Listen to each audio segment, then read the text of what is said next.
Ready start. Hi friends, potato fry. కొంచెం కరివేపాకు next first oil పెట్టి నెక్స్ట్ నువ్వు నీకు దండం పెట్టుకుంటూ గమ్మునుండు. నేను వారికి చెప్పినా వారికి తెలుసు ఎందుకు చెప్పినాను. ఇప్పుడు కాదు, ఆనియన్, పసుపు ఇవన్నీ ఫ్రై చేసుకొని కొత్తిమీర ఎందుకు పవన్, నేను కరివేపాకు కొద్దిగా ఫ్రిడ్జ్లో పెట్టేస్తాను.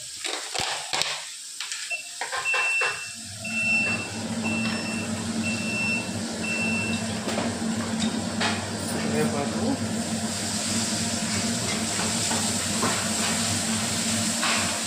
ఆనియన్, కరివేపాకు, సాల్ట్,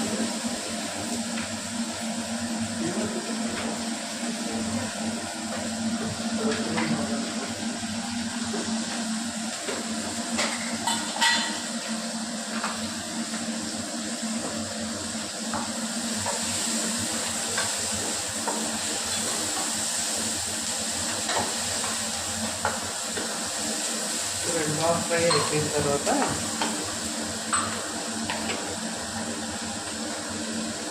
ఇవి మంచినీళ్ళ,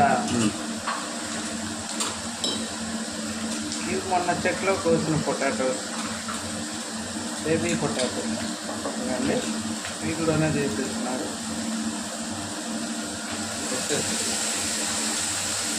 సాల్ట్ వేసాను కాబట్టి తొందరగా బాయిల్ అయిపోతే కొద్దిగానే వేసుకోవాలి, పొడిలో కూడా ఉంటారు కాబట్టి.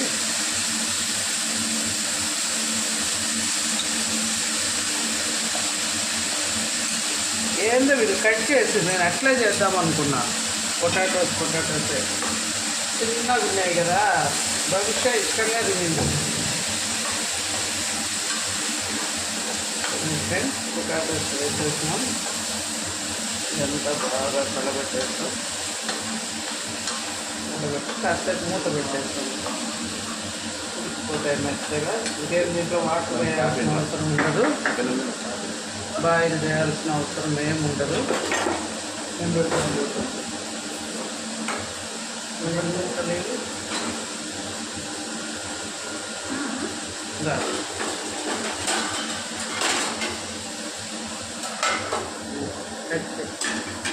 చూడండి ఫ్రెండ్స్, ఎంత బాగా వచ్చేసిందో పొటాటో ఫ్రైకి. కలర్ఫుల్గా ఉంది కదా. ఇంకా ఇప్పుడు మేము వేసేది ఏంటి, శనక్కాయ పప్పుల పొడి.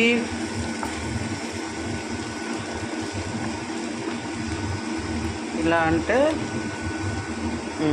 దూరిపోతూ ఉంది కాబట్టి కట్ అయిపోతూ ఉంది. ఉడికిపోయింది. పొడిమా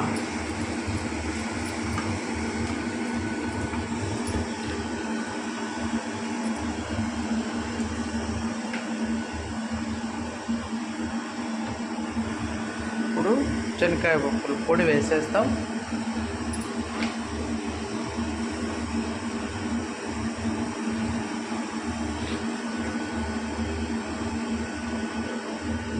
అట్లా ఎర్ర దాంట్లోనే ఉండేది.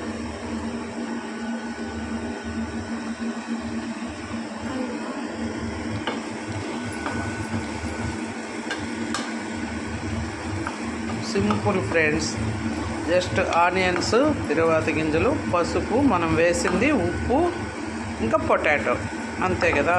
చూడండి, నీట్గా ఉడికిపోయింది. పొడి వేసేసుకుంటే అయిపోతుంది.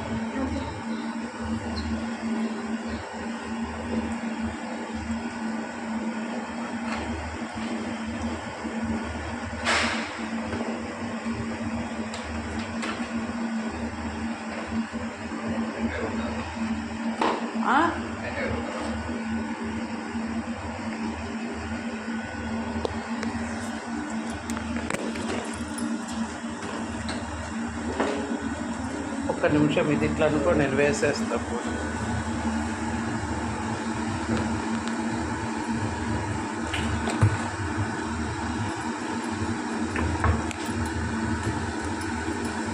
చూడండి ఫ్రెండ్స్, 2 స్పూన్స్ వేసాను.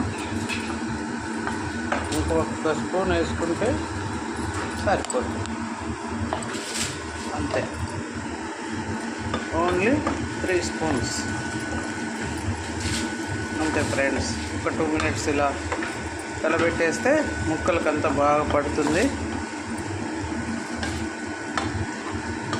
ఎంతో రుచికరమైన పొటాటో ఫ్రై రెడీ. మా మనమరాలకి ఇష్టం ఫ్రెండ్స్. అయిపోయింది కాదు